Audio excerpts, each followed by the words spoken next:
pay people, it's not going to have the same impact. Yeah. You know, I think these Call Her Daddy shows and all these different shows that she went on, I mean, I'm sure they had an impact.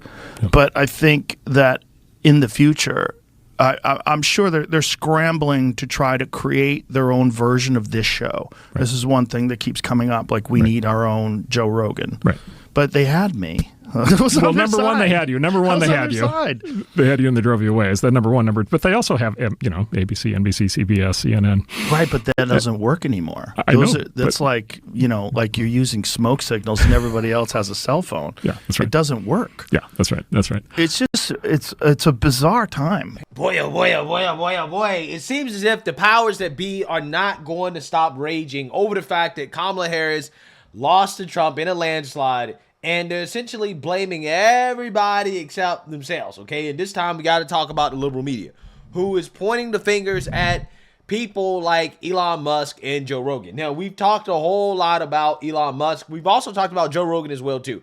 But essentially, they are public enemy number 2 and 3, right? I'm not sure. Actually, I am sure. I was about to say I'm not sure who is public enemy number 2, but it's definitely Elon Musk. Because ever since he bought Twitter, they have tried to frame this man as everything under the sun, including a puppet of Putin, right? MSNBC, they ran a segment the other day basically claiming that Elon Musk is Putin's type, as if Elon Musk wasn't fighting electromagnetic warfare against Russia with SpaceX, right? But apparently MSNBC, they don't think that's good enough, right? That's not good enough evidence that Elon Musk is not a puppet of Putin. No. In fact, on MSNBC, they're pushing a full-blown Looney Tunes far-left conspiracy that Putin is using Elon Musk in order to support Trump, right? In order to get Trump elected into office. So Elon Musk and Trump are both being used by Putin, okay?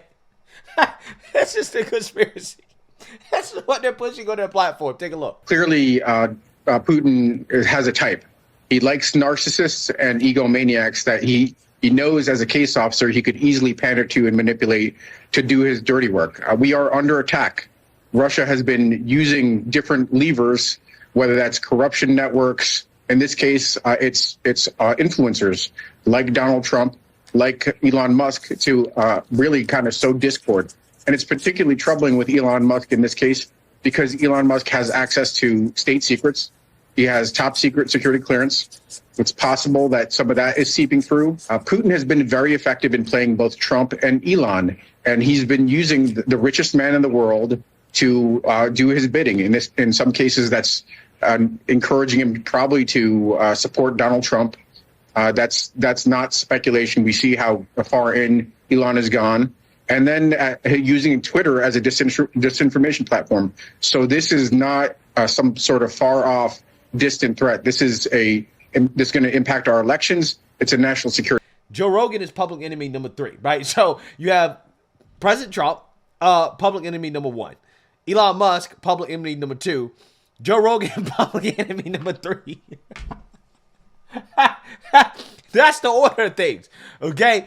The establishment powers that be, they absolutely hate these individuals, okay? Because they essentially stand for what they don't like the most, which is free speech. And we got to talk about a woke liberal media executive for the ABC, the Australian Broadcasting Corporation, okay? So not the American ABC, right? But the Australian ABC, okay? And this guy, Kim Williams, is the chairman of this organization, right? He's the chairman. He went on an unhinged rant against Joe Rogan because of the fact that Joe Rogan has an impact on how people think, right? Joe Rogan has an impact on people's opinions, much more so than the liberal media.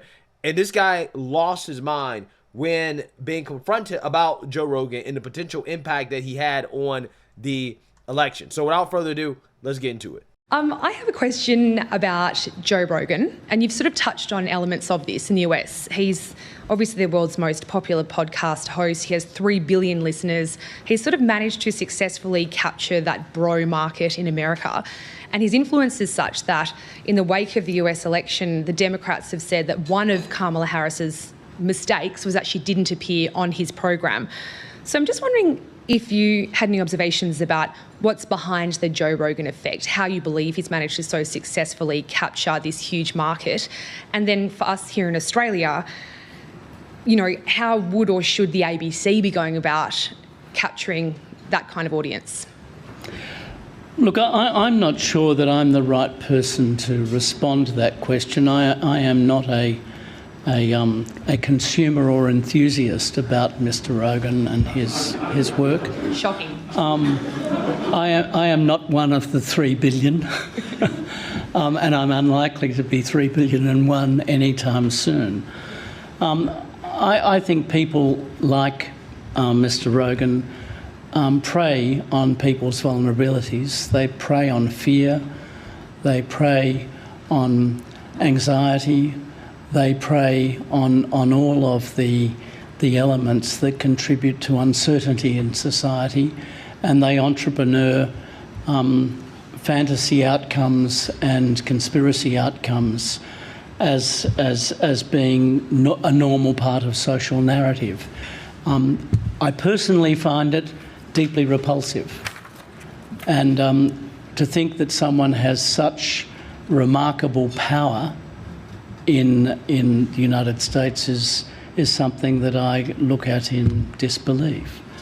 I'm also absolutely in dismay that this can be a source of public entertainment when it's really treating the public as plunder for purposes that are really quite malevolent.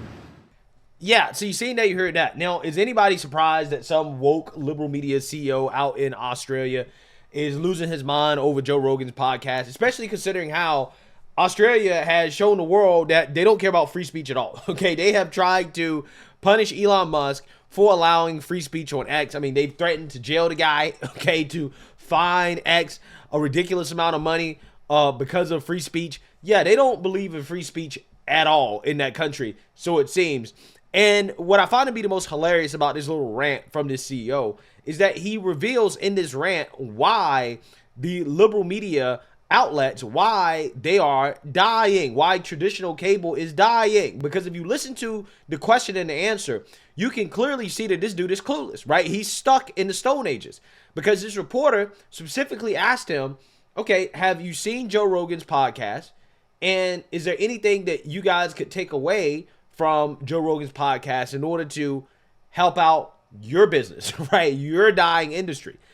This guy admitted that, yeah, I don't watch it, and he has no intentions of watching it, which can explain why is it that he's out of touch with the podcast in general, because all the things that he said about Joe Rogan in the podcast was damn near defamatory. Because if he actually watched one episode of Joe Rogan's podcast, he would not have said the things he said. It's almost as if somebody told him, here are all the talking points from the liberal media about Joe Rogan to smear Joe Rogan. This is what you're supposed to say, right? And then he just went out and he said it, right? That to me is clearly what's happening here. He heard a bunch of things, but he's never actually listened to it, and he's just repeating things that he heard.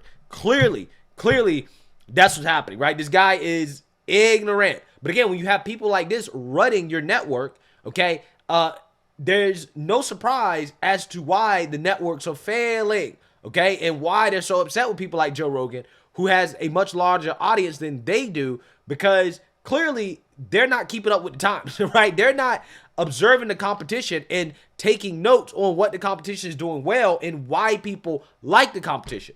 And then they want to boo-hoo, whine, and cry about losing, right? Well, you're losing because clearly the people running the companies are not in touch with the modern trends, right? They're not in touch with why is it that people like to listen to those long form podcasts and why they're rejecting traditional news. So that being said, here in the United States of America, the propagandists are about to get a lot more upset about the so-called social media influencers having more relevance than they do, because the Trump White House allegedly is thinking about expanding access to the White House press rooms and the press events to podcasters and influencers. Take a look. So we know that it's a coveted 49-seat limit and it's the White House Correspondents Association that determines the seating, even though it's the White House itself that determines the credentials. So talk to me about the potential for a changing landscape there in that White House press briefing room. Pretty exciting. There might be a White House press briefing seat for the Will Cain Show, of course, which is on FoxNews.com, Fox News YouTube, and Fox News Facebook. The truth is, most of us, though, from the Will Cain Show to Joe Rogan to Megyn Kelly and so forth, we don't have large built-out news departments, reporters and journalists set to sit in that room. And I can't imagine seeing Megyn and Joe moving to D.C. and ready to ask questions directly. But they've earned it. That's the point I think that's being alluded to here, or we're getting to. And as long as they want to invest and build out, they've earned it. You know, Emily, Jim Vandehei did his thing the other day when the founder of Axios, prior to that Politico, they all patted themselves on the back, gave themselves an award and said that podcasters aren't journalists. And Elon Musk, you know, you are not the media.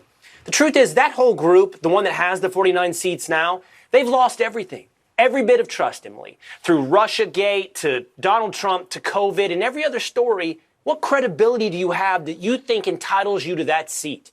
And I think most of us at this point don't care. I don't care what CBS or ABC or NBC or CNN have to say. I would be interested to hear what a question from Joe Rogan would be to we know because we listened to it for 3 hours, but on an ongoing basis to Donald Trump. MSNBC and CNN, their ratings have been slashed in half since the election. Okay, so we've been talking about the ratings disaster that is happening in the liberal media, and we have some actual numbers, more numbers here to talk about, to go over, showing that MSNBC and CNN, they're dying. So let's get into it.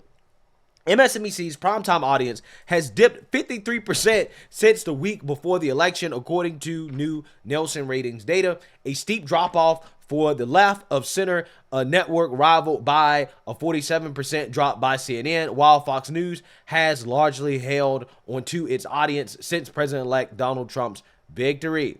The fact that Forbes is calling MSNBC left of center is ridiculous, okay?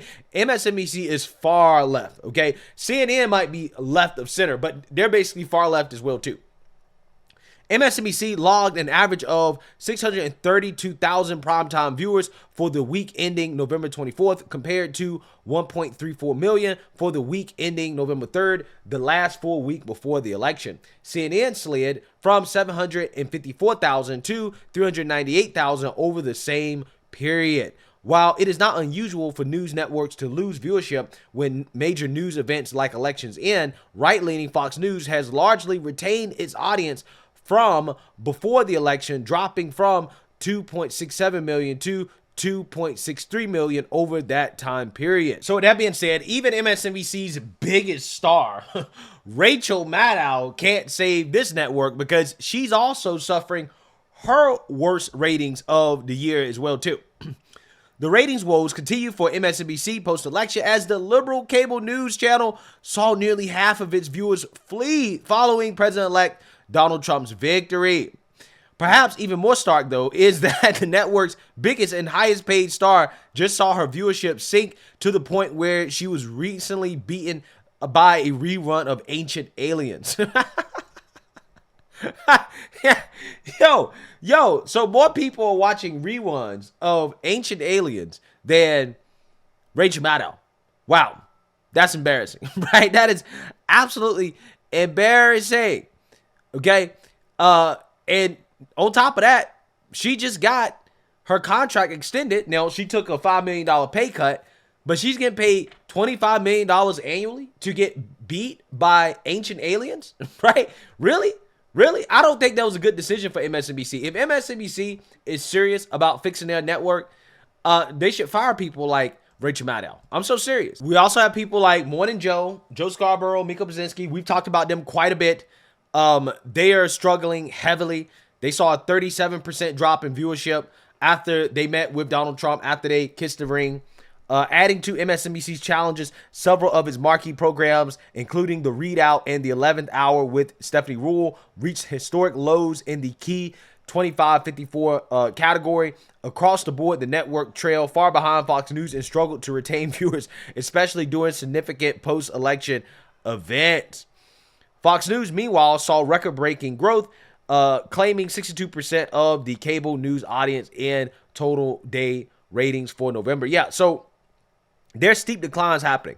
And the decline that you really should look at the most, pay attention to the most, is, again, that key demographic of 25 to 54. That is who advertisers target the most, right? That's the money-making demographic. And in the money-making demographic, they're struggling heavily, right? Nobody's watching MSNBC. You talk about 49,000 people? Like, come on. That's tiny, right? That's tiny. I may have more people in that age bracket watching my channel on a daily basis than MSNBC at this point, okay? It's bad, right? It's really bad. So bad that MSNBC is getting roasted for losing to Hallmark, right? They're losing to the Hallmark channel. Imagine you're CNN and MSNBC. You're at a point that you're okay losing to Fox. You're at a point that you're okay losing to Rogan. You're at a point that you may even okay losing to other podcasters, right? You know, election night, some people are putting more numbers than you are. We did that on election night. You're like, listen, those guys are amateurs. We're pros. We built the Titanic. The amateurs are building the Joe Rogan Experience, the PVD podcast, all this other stuff. But these are amateurs. But imagine you wake up one day and your producer comes to you and says, guys, what? Hallmark just beat us. Well, bro, what are you talking about? Hallmark just beat us. Tell me nobody's written that article yet. Bro, they wrote it already. That's bullshit. No. Hallmark? They make cards. Give them a Hallmark. Hallmark beat CNN and MSNBC in viewership last week. No way. Here's a Hallmark? supersized guide to rating in all 32 new holiday films.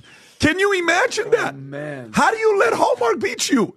You can let a lot of people beat you. You cannot let Hallmark beat you. We're talking about practice, right? We're talking about Hallmark. We cannot be talking about Hallmark here, right? I mean, you understand what reference of the great AI.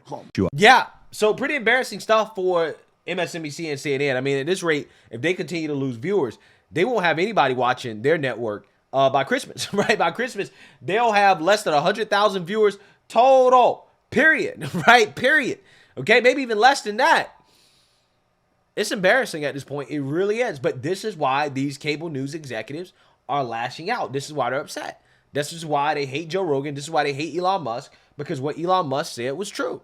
He said that the people, right, normal, regular, everyday users of social media, we're the media now, right? We're entertainment, right? We're the news, okay? And they can't stand it. They can't stand the fact that they're in a dying industry, and it seems as if they're on their last legs, right? And they're lashing out. They're lashing out on their life support. And it's just hilarious to see. It really is. So let me know what you guys think. Make sure you like, comment, and subscribe. Most importantly, share a Black conservative perspective. Peace.